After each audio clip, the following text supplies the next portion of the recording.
It's me, Emily Elias, host of the Big Questions podcast. You know my voice by now, but we want to introduce you to another podcast that we have been really enjoying. It is Milk on the Move by Dr. JC Niala.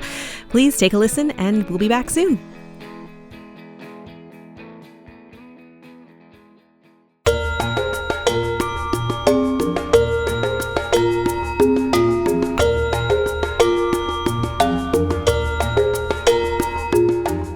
Welcome to Milk on the Move. I'm Johanna Zetterstrom-Sharp, Associate Professor in Heritage and Museum Studies at the UCL Institute of Archaeology in London. And I'm JC Niala, Head of Research, Teaching and Collections at the History of Science Museum, University of Oxford. Whether or not you like milk, we all have a story to tell about it. Milk is our first food, something that many people encounter every day. But it's also explosive. And in this episode, we're considering purity and danger.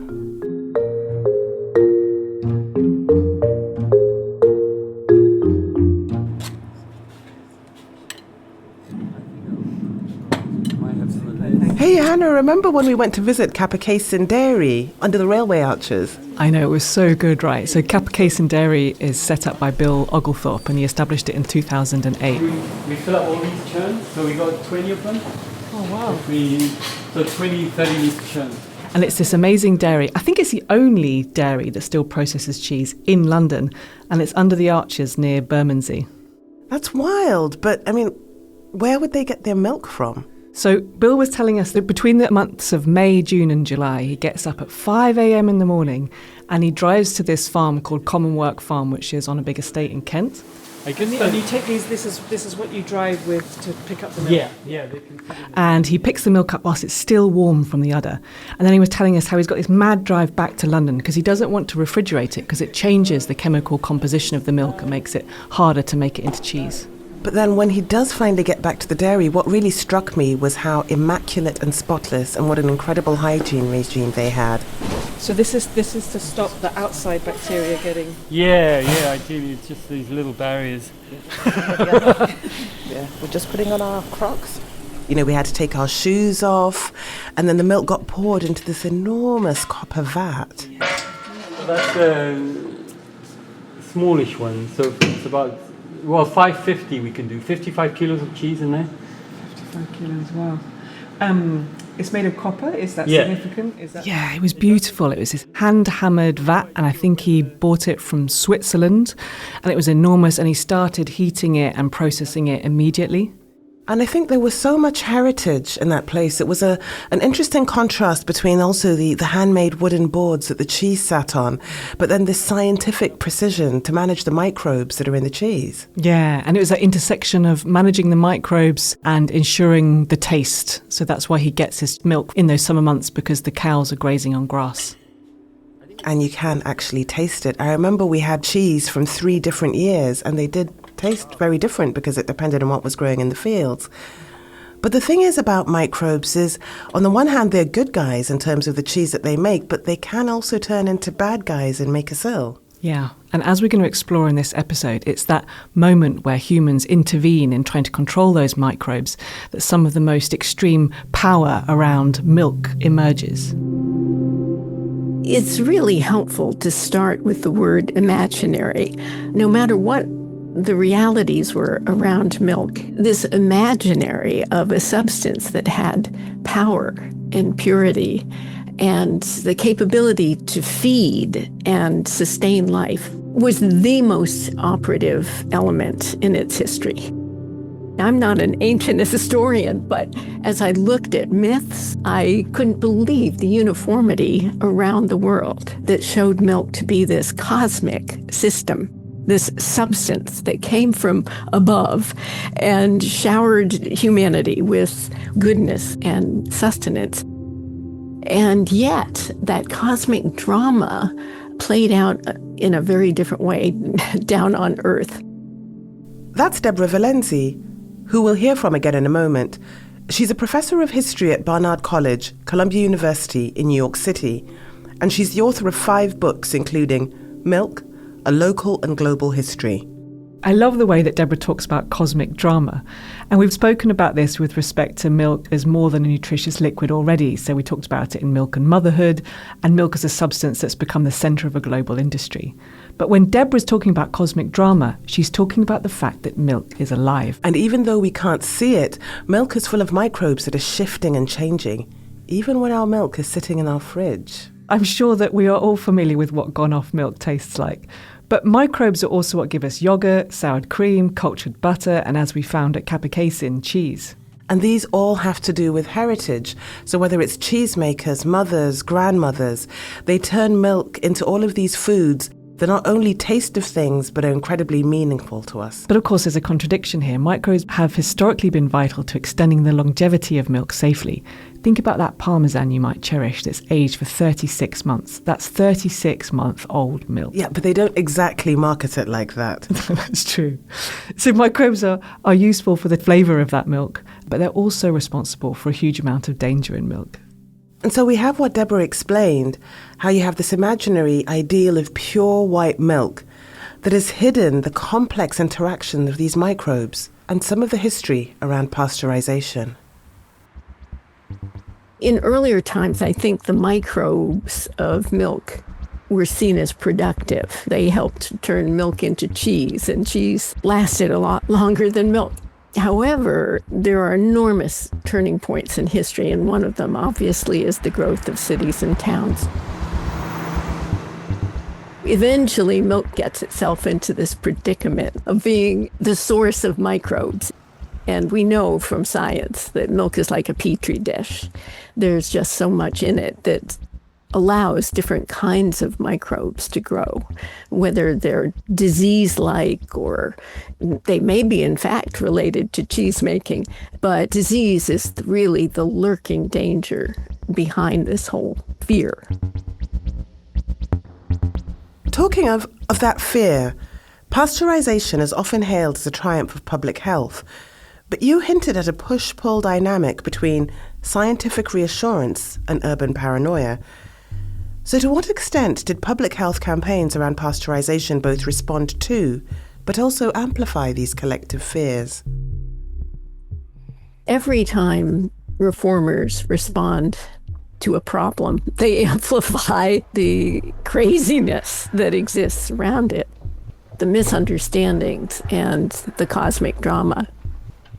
It was clear that milk needed to be purveyed into cities in tremendous amounts. And that initiated this transportation process that included many middlemen, many hands between the dairymaid's milking hands and the person in the kitchen who dispensed the milk. There were many, many actors in this who were unknown. The dangers had a lot to do with viewing the dirt that was conveyed in the milk as difficult. Who pays for pasteurization? Is it science? Is it commerce? We take it for granted now and don't think about the systems behind it. But who is ultimately responsible in this regard? In this era of purity and the management of dirt, there was a strong contingent who said, we don't want to use methods of heating milk to remove the bacteria, because then the responsibility will no longer lie on the farmer and the workers in rural settings. It lifts the burden from them. Everyone was very aware of the fact that one of the contaminants of milk was dung. The second contaminant was flies. In this process of learning how to transport milk safely, we see the seeds of modern, let's call it packaging for convenience sake. Milk cans need to be sealed. There can't be a barrel of milk on display in the corner shop. And this was actually the case as late as 1910. You could enter a corner shop. You would obtain your milk by using a ladle, getting it out of an open container. So all of this led to the addition of middlemen who were containing the milk, packaging it in some way. And then along comes this possibility of actually pasteurizing it. Extremely expensive, requiring the kind of equipment that no ordinary farm is going to have. We're talking about a moment in history when it becomes necessary for everyone from the bottom to the top to rethink the organization of conveying milk to the market. Pasteurization was lurking in the background as one of the reasons to streamline it, to turn it into a mass-produced commodity. It was going to take a very long time. And thankfully, because you'll have those voices saying, no, we want the old-fashioned curated product. We want the boutique product. We want a product that simply isn't an industrialized product. Deborah Valenzi there. Actually, what Deborah is saying is quite complicated. When we encounter milk today, we don't generally have to think about its safety. But if we take our minds back to a time when pasteurization was just being recognized as important, there wasn't actually a system set up to who was going to pay for it. So the public are beginning to think, is the milk I'm going to drink safe? And then you have these middlemen, the ones who are actually presenting this milk to the public. They have to find a way to signal to the public that what they're buying is safe and trustworthy. And this is where all the packaging comes in to literally put a lid on the danger. What that lid is trying to do really is it's trying to hide all these hands that are handling the milk, right? So you've got the milker, you've got the farmer, you've got the person that's picking the milk up, taking it to the shop, you've got all the ladles that are dipping into the bucket to get the milk, and then you've got the shopkeeper and the environment that the milk's in, and the packaging kind of hides all that. And it really reminds me of the archives we went to see at the Food and Agricultural Organization in Rome. So these are looking at the establishment of a commercial dairy industry in Kenya in the late sort of 1950s to the mid-1960s. And here you have that process happening again. Processing plants, like one in Mariakani that was set up to supply milk to Mombasa, collecting milk from 3,000 smallholder farmers, collected by 12 trucks that are travelling over 540 miles to deliver that milk to the processing plant. And within that, you have all of these different hands. And what organisations like the Food and Agricultural Organisation are really concerned about is that they can't see what's happening to the milk. So they put in place all of these regulatory frameworks in order to gain back that control. On the trucks, they place experts to assess the hygiene and the quality of the milk that's being picked up. And that is impacting the price that smallholder farmers are being given. So the categories that are used ultimately is reflected in the extent to which those farmers feel integrated into a system that has been set up to support them, but in reality doesn't really. The FAO, as you describe, it's part of the United Nations, and it's all about how can we actually have a system that allows us to scale and move milk around the country in, an industrialized way. But actually, it's a system that's set up that doesn't necessarily take into consideration the realities on the ground. I'm just thinking about the roads and how bumpy they would have been. And to cover that mileage, the milk needs to get to the central processing plant quickly. 12 trucks, 540 miles? It just doesn't seem realistic. No, it's not. And so what we're really thinking about here is how hygiene and the sort of management of hygiene is something that is understood through these categories that are put in place in order to measure whether that milk is clean, and the management and the control over those, rather necessarily than the realities on the ground. And it sounds a little bit crazy, right? Because surely clean, dirty, it's pretty straightforward, you'd think. But then let's come back to the microbes. When you have microbes that change depending on the conditions, it isn't so straightforward to actually determine what is hygienic. And this is where we start to get the first of a many series of abstractions that regulators work with in order to be able to say whether or not that milk is safe to drink. To discuss this in more detail, let's turn to Heather Paxton. She's a cultural anthropologist and a science and technology studies scholar, and she's conducted research into the microbiopolitics of raw milk cheese in the United States. We began by discussing the 60-day aging rule for raw milk cheese. Why do regulators lean on these abstractions and the impact of this on the practice of safe raw milk production? Regulators always have to work with abstractions and with categories. with the relative risk that a particular type of food could become susceptible to contamination, to developing a harmful profile for a certain constituted type of eater. So that leads to typification and overgeneralization and thinking in terms of categories rather than realities. And that's just what we have to grapple with a very large food supply, with a very complex and large eating public. We could think about how cheese safety has been regulated in the United States, and that has been based on a categorical distinction between cheese that's made from milk that's been pasteurized and cheese that's made from milk that has not been pasteurized. An arbitrary kind of distinction, because any cheese can be made with either raw or pasteurized milk. It's just a question of whether it's advisable to. In the United States, this rule that distinguishes between raw milk cheese and pasteurized milk cheese dates back to 1947. During World War II, there was a major outbreak of salmonellosis caused by cheddar cheese that was served to American service people that was found to be contaminated with salmonella. The cheese was determined to be made from unpasteurized milk. That led to scientific study that looked into the safety profile of cheddar in particular. Of course, cheese has bacteria. That's what makes it cheese. It's a fermented food. That the other bacteria outcompeted the salmonella. And over time, the drying out of the cheese and the acidification, we talk about as a cheese ages, it becomes sharper, right? More acidic. That took care of the salmonella contamination and made the cheese relatively safe.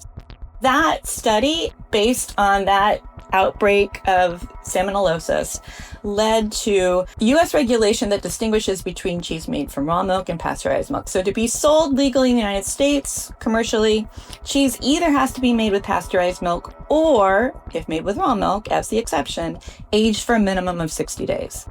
That regulation is built into the standard of definition of cheese by the FDA. And it is really based on this challenge study of cheddar and salmonella.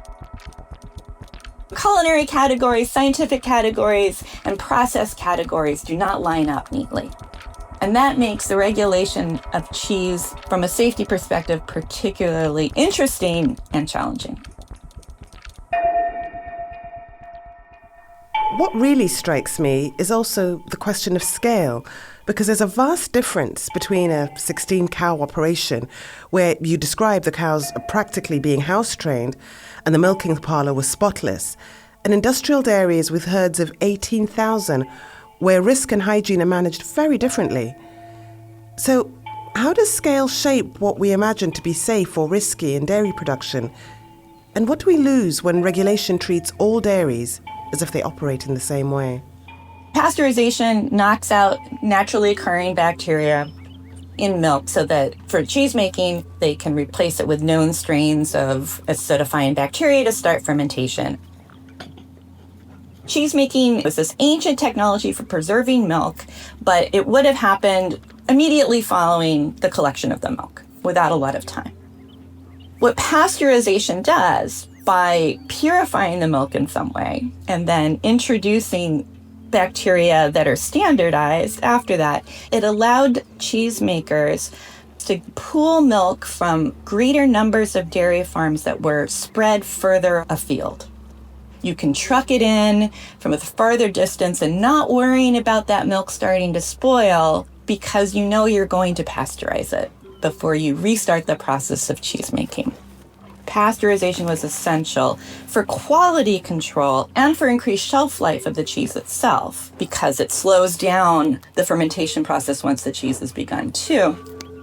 Also, the ability to work and make a consistent product as well as a safe product from larger quantities of milk.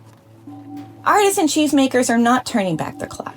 They are not trying to reproduce the conditions of 19th century dairy maids, right, or whatever. They are very aware of hygiene. They pay great attention to the health of their animals. They want to preserve the right to be scrupulous in making cheese safely and carefully and in small quantities. It's just not within the window of imagination for a lot of our regulators who were trained in industrial scale dairying, where, yes, they are absolutely right. It wouldn't be a good idea to make cheese from raw milk. When food safety regulators imagine the virtues of pasteurization in dairying, they are imagining large-scale operations. We tend to imagine things scaling up as just expanding in a self-similar way. But when we scale up, things always change. A scaled-up industrial dairy operation is not just a larger version of what a small-scale artisanal dairying operation is doing. They are qualitatively different, not just quantitatively different. And that is often lost in people's imaginaries.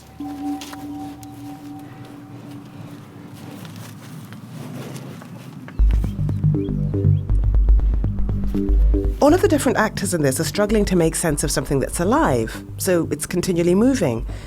And I think there's a real fixedness, for all the reasons that we understand, that people want to try and apply to it. Sometimes consumers then end up placing particularly small-scale producers on some sort of moral pedestal, imbuing cheese with layers of value beyond its actual production, something that you call its condensed value. How does that dynamic shape the way producers think about food safety risk and their role?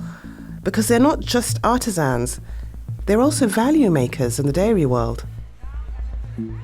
We tend to think of eating as a consequential act, right? In choosing what to eat when there is such a variety of options in our markets, in our food system, in making those selective choices, we are encouraged to imagine ourselves as shaping our moral character as well as our healthy bodies. Consumers increasingly are looking for the best foods, not just the best tasting or even the healthiest, but the morally dense. The moral pedestal, right, is expecting people who make good food to make it good in every single way at the same time. And farmers are working with very small economic margins. Farming is the one business where all their equipment, all their supplies, all their inputs are purchased retail, and everything they sell is wholesale. Climate is changing, conditions are changing, labor is tenuous. It's a very, very challenging enterprise to run as a business that's not just a money sink, right? So they have to make compromises, or they have to make decisions, and they have their own set of principles that they're trying to follow. And they might not match what consumers want to imagine as ticking all the boxes in their good food. And so that can lead to frustration on the part of any artisan food producer who's confronted with a consumer who wants to check all their own boxes, and a certain naivete about what it takes, not just financially and not just in terms of labor, but in terms of so many other considerations to make food.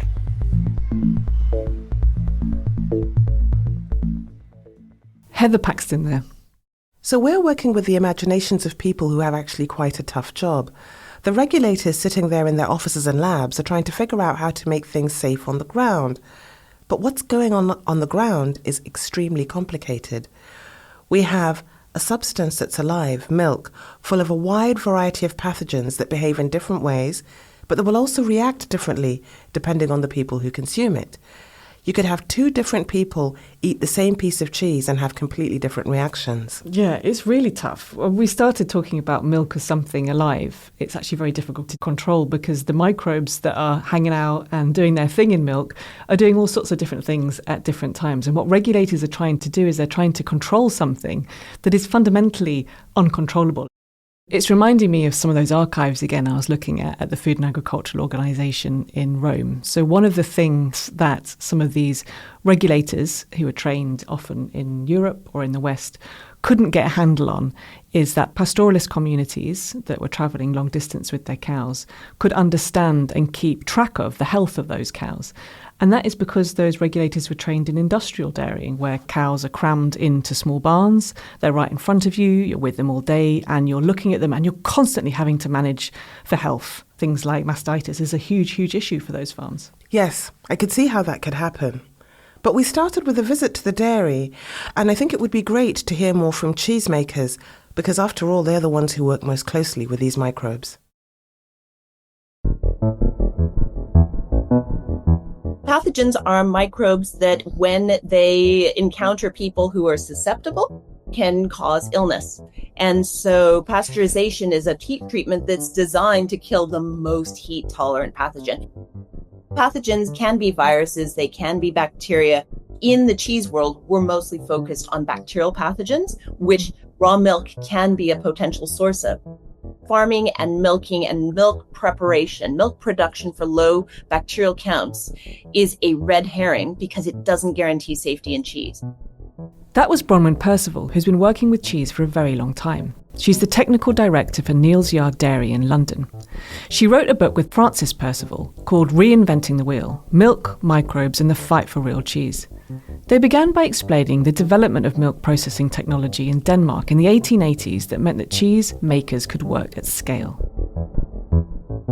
The interesting part that people have collectively forgotten as a culture is that cheese is a fermented food. Cheese is something where you have a lactic acid fermentation, that lactic acid bacteria will digest the lactose and produce lactic acid, which will sour your milk and ultimately sour your curd and help preserve the cheese, generate a huge amount of the flavor in the finished cheese. Even before people had access to microscopes or were aware of germ theory, they were aware that if your milk had a population of bacteria within it that they didn't know about, it would sour. It's so common now to have liquid pasteurized milk everywhere. That's the sort of state that people think of as milk. And it's easy to forget that historically, liquid, sweet, unfermented milk would have only been available to people who were living on farms or really close to cows that were being milked, because in a pre-refrigeration world, you simply could not keep liquid milk for any length of time. It had to be drunk within hours of production. What's interesting are the specific historical situations that saw this novel technology being taken up. 1888, they first identify Lactobacillus, Wilhelm Storch operating in Denmark, and that's all entirely driven by the butter industry. Denmark is a little bit like Ireland. In the 19th century, a lot of its growth as primarily an agricultural economy is driven by producing products that can be sold into the UK. And butter is this great high margin cash crop that you can sell. The Danes have this industry that's devoted around butter. The type of butter that they were making, without really even thinking about it, was what we could describe now as cultured butter. Instead of churning fresh cream, they were churning what we would think of as creme fraiche, soured cream. Their problem was they had a really bizarre cooperative structure within their industry where they pooled all of the milk that they got from lots of small farms, pooled it at a central butter making facility, skimmed off the cream there, made the butter. Having this stage where you pool everything and then redistribute it was disastrous as a vector for disease.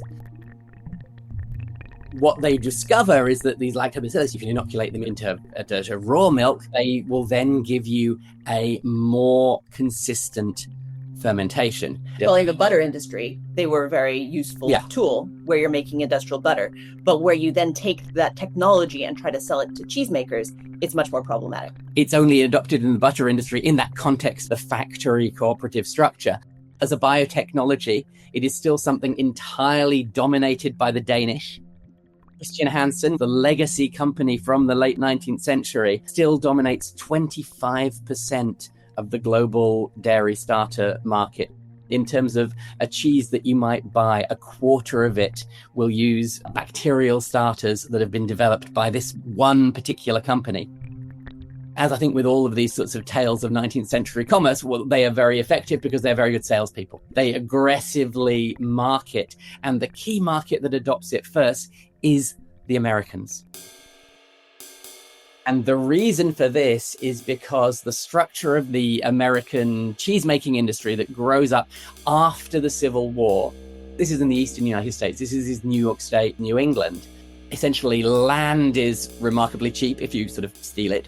and expertise is rare and labor is expensive, groups of dairy farmers gather together and they collectively employ as their little cooperative a cheesemaker who then transforms the milk of all of the different farmers at a cheese factory.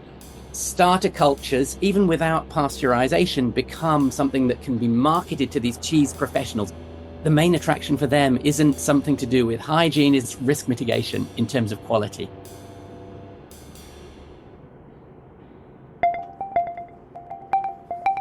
The same sort of conversation is translated into modern day cheese making, and this conversation about making cheeses that taste of an interesting farming system as opposed to the products of biotechnology companies that really dominate a lot of the flavors of the cheeses that we're making right now.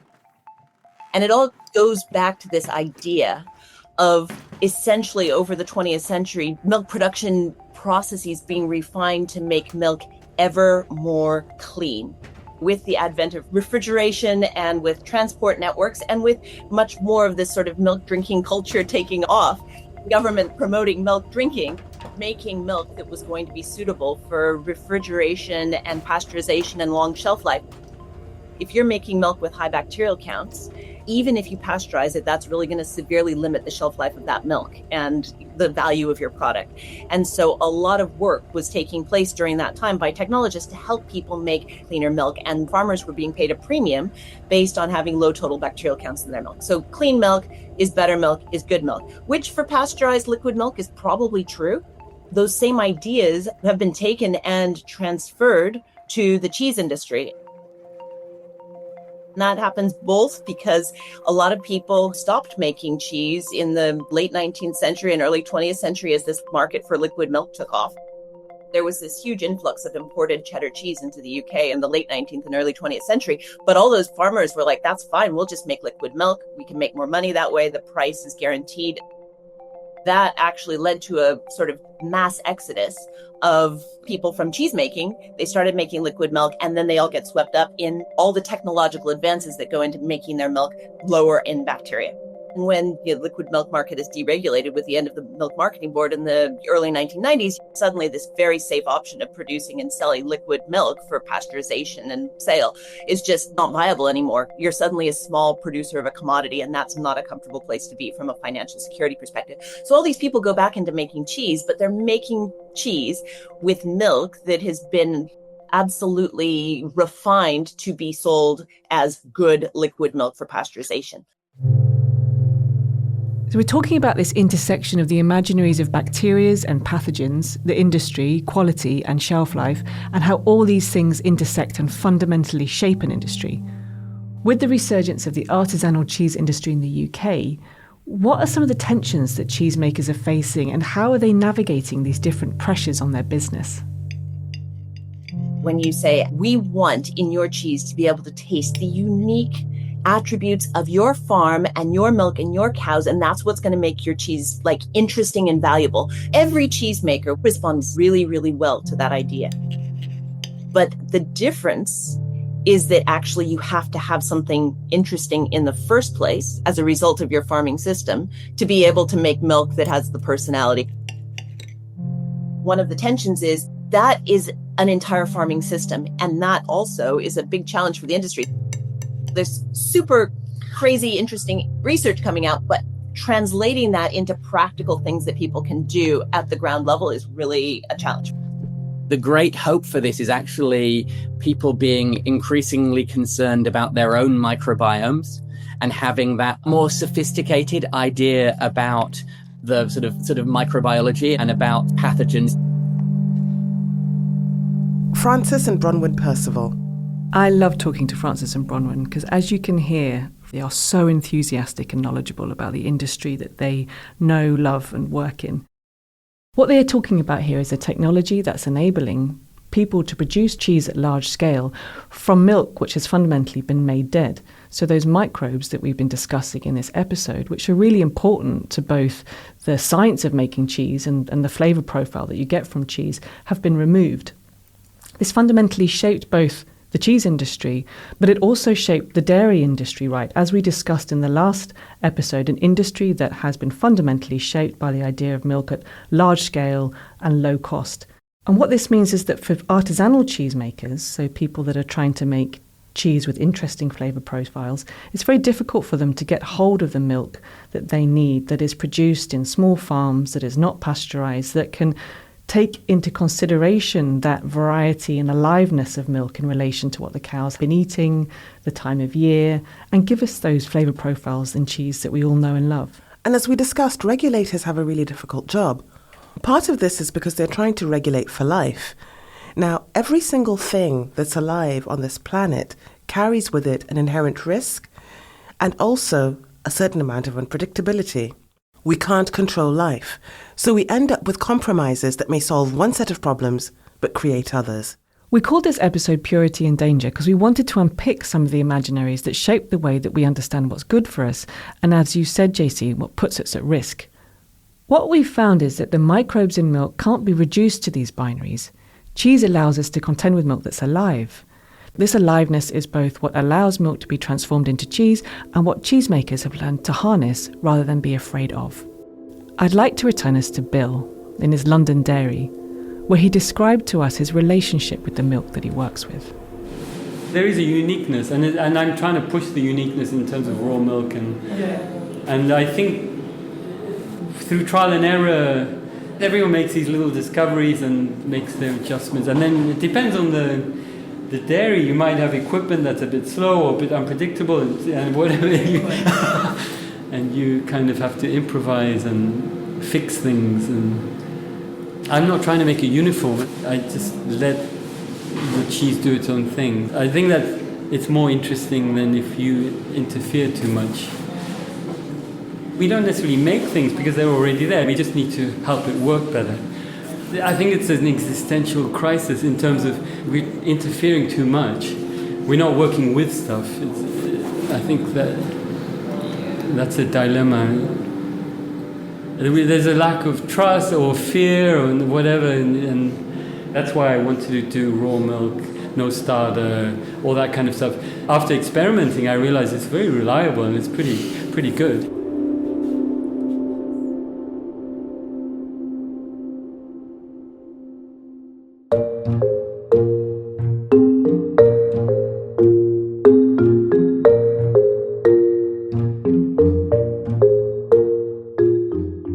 In our next episode, The Magic Milk Machine, we'll be exploring another set of imaginaries that circulate the idea of milk as the perfect food for absolutely everyone. Thanks to all of our contributors, Deborah Valenzi, Heather Paxton, and Bronwyn and Francis Percival. If you'd like to learn more about the wider Milk on the Move project, visit our website, milkingit.org, where you can find more information about our research project, the questions we are asking, and how to get involved. Milk on the Move is hosted by me, Johanna Zetterstrom-Sharp. And me, JC Niala. Our producer and sound designer is Maylee Evans. Our music by Edmund Jolliffe. This series is part of our project, Milking It, Heritage, Colonialism and Everyday Engagement with Dairy, funded through the Arts and Humanities Research Council. Thank you for listening.